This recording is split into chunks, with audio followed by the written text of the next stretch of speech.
Hi, we're back for part 2 of the flower tutorial, and I made a bunch more flowers. As you can see, there's a whole bunch of them. All these were made last night and today, so that's a lot of flowers. Anywho, what I did was I put a few more together since the last video, and what I found, like I said, I normally do them with glue, and I don't really have this problem. But if you can see, it didn't mist wherever the hot glue is in here. The ink, I used an ink pad, a distress ink pad, and blotted it on the table and used my little water brush, dipped my water brush into some ink on the table and painted it on there. But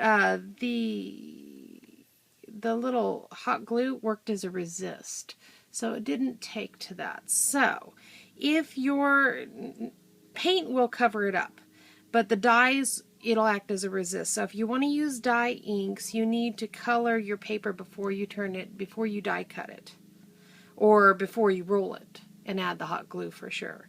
So that's a little bit of a note that I just found out. And this one is done with one of these sprays. This is the Art Anthology, the denim.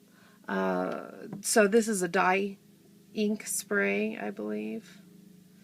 It's a colorant. It's very similar to the Heidi Swaps and like that. But anyways, again, if you can see in here, let me bring you down. If you can see in here, it acted as a resist. You can see that hot glue in there. And even trying to paint it directly in there, it still didn't quite take. So you want to do that. The paint will cover it up. Paint will coat the hot glue, but anything else you're going to want to do before you roll them up and use that hot glue. This one was done with this new periwinkle. I just got this periwinkle. It's called Metallic Periwinkle by Folk Art. You can't see that because it's too shiny. Let me bring this down. But you can see how this one came out. See how it covered up all that hot glue? The paint it covers right over top of it. It's hard to see it, but it did much better coverage, comparatively speaking. Can you see the difference there? So anywho, so that's using this Folk Art, which I like. I like their metallics because they're affordable and they are easy to find. They're accessible to just about anybody. I can find them at Joann's. I can find them at Michael's. I can even find a pretty good assortment at Walmart. So, anywho, I also make my own sprays with those. So, speaking of sprays, let's go ahead and try some of that out. Let me grab I have a spray box, but I think it'd make too much of a mess. So we're going to start off with, this one is an amethyst. This is Folk Art Amethyst. And all it is 1/5 paint and 4/5 water. About. It depends on how intense you want your color to be. So I am just going to make sure we're on focus. And I'm just going to mist this guy.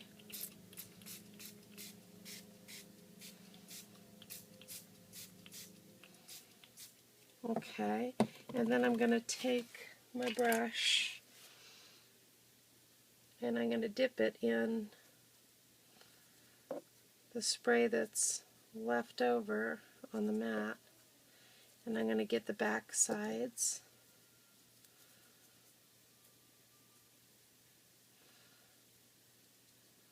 Just dust them in there.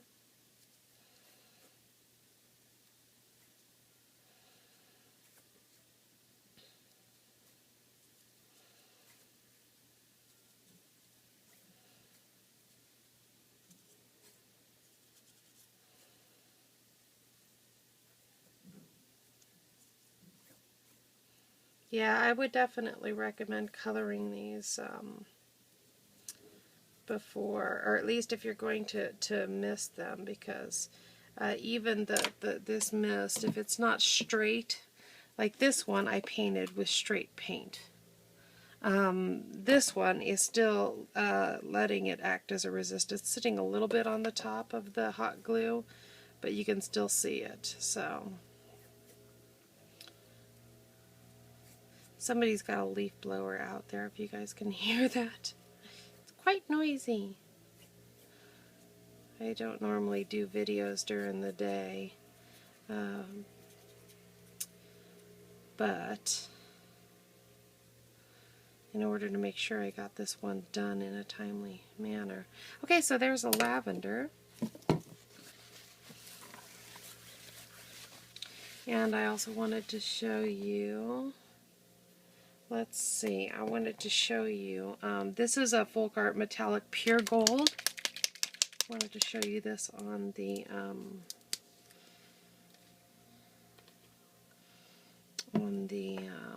black. And so, oh, you know what, I'm not going to do it with my finger. You can rub it with your finger. Here, let me show you on this one. So you can just hit the tops of these. You can just barely touch your finger and just hit the tops and over top of black, and that'll really give you a metal feel. Let me get, I think I still have copper in this. I'm going to spray a little water. Whoops, wrong end. Okay, let me get some of that out. So I'm just going to take it straight out of the cap, and I'm going to dry brush it on there loosely. I don't want full coverage. I still want to be able to see that black. Make sure you guys can see that.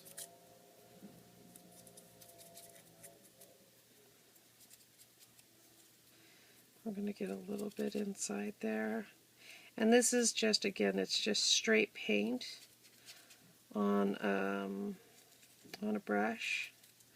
This is, well, it's what I refer to as dry brush. I don't know if I'm using the term properly, but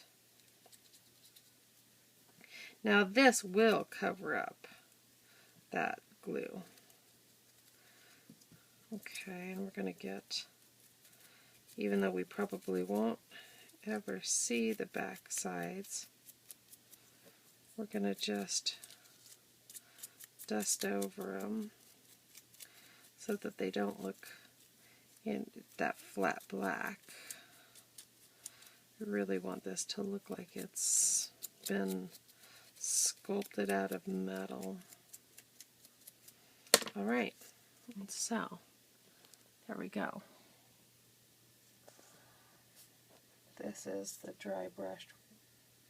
Let me see if we can get this. There you go. You can kind of get a sampling of it.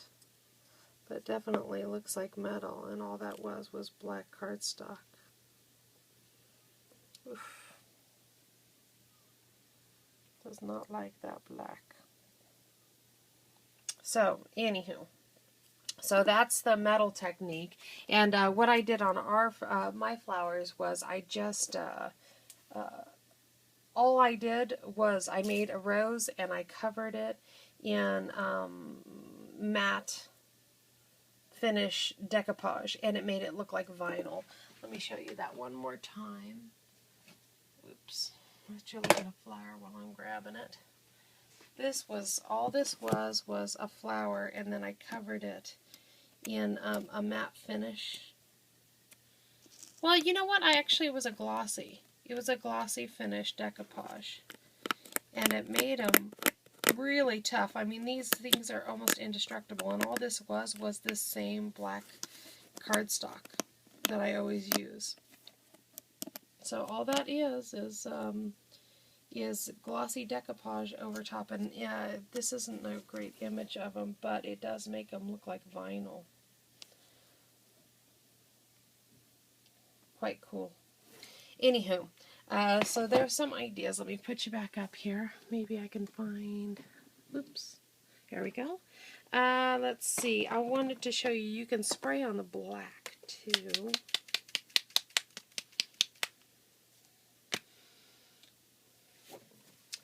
If you use gold tones, and this is in this spray is peridot, which is a green with some copper and goldish tones mixed in.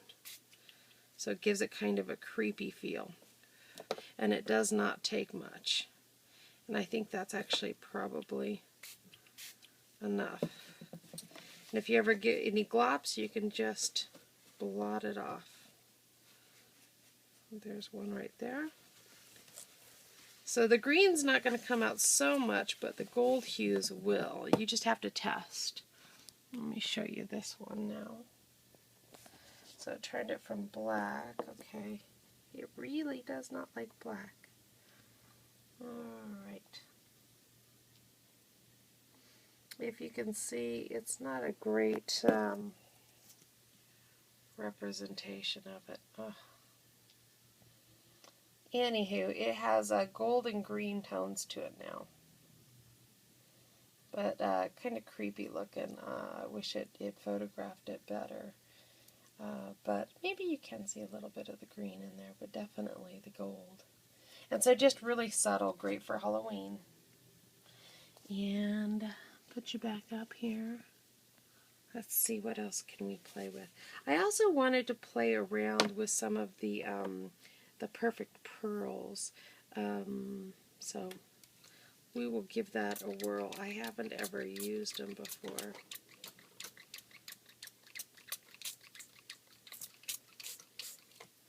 And I think that, yeah, this is still dirty,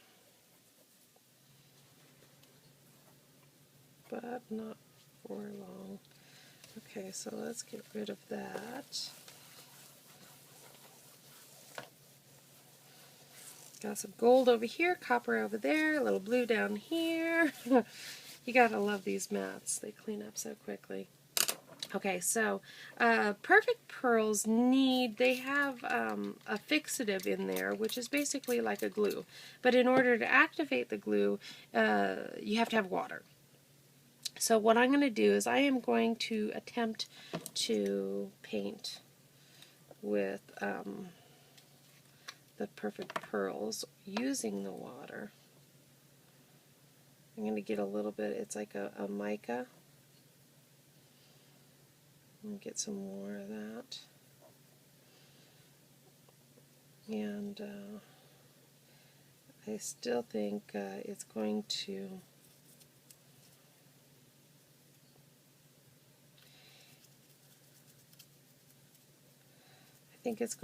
resist it's still going to have the hot glue resist.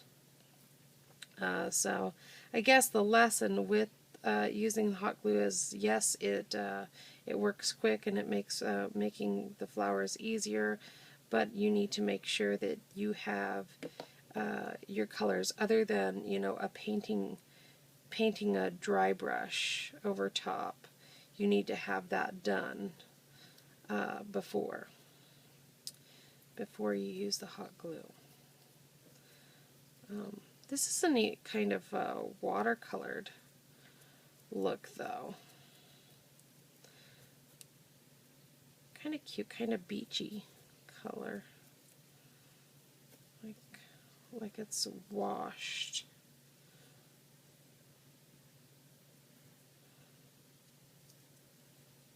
I also have some twinkling H2Os, but I don't think they work that much different.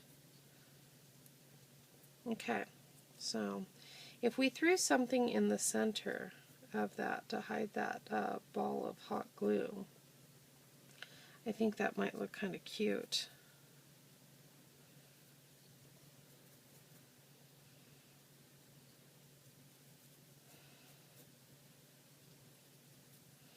I don't know if I'm on camera on this. I'm not even looking up. All Alright, so let's see if we can, if the camera likes this color. So you see it's kind of a washed out look, but kind of cool. Kind of cool. Well, I got notification my new camera should be here on Tuesday, so I'm very hopeful. I am very hopeful that it's going to fix all the, or at least the majority of the issues that we've been having with all of this. And so that's it. We got a couple new techniques, and that's how you make the faux metal flowers. Oh, I forgot to show you this one. I made this one with the copper. And this one, again, was with a dry brush. And you can see him. Sort of. It has to kind of wash itself out in order for you to see the detail of it, unfortunately. But it really does look quite metallic. It really does look like metal with that black in the background and that dry brush. And here's this one again. So there's the gold and the copper. And then this one has the peridot spray on it. And we've got our little beachy teal.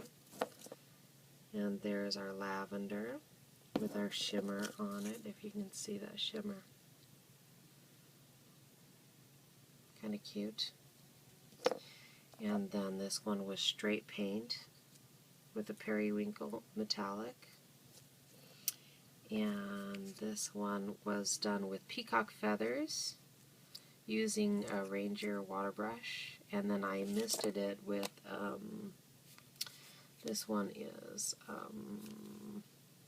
it's a metallic white. It's a metallic off-white by Folk Art. And then this one was the Art Anthology, the denim,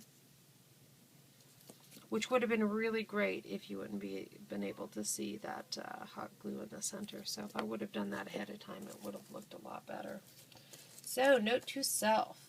Anywho, there's the flowers. I hope you guys like it, and I'll be back. The next video should be about doing the gears and using the melting pot and also the glossy accents or diamond glaze, whichever you prefer. So gears are up next. So thanks for watching. Bye.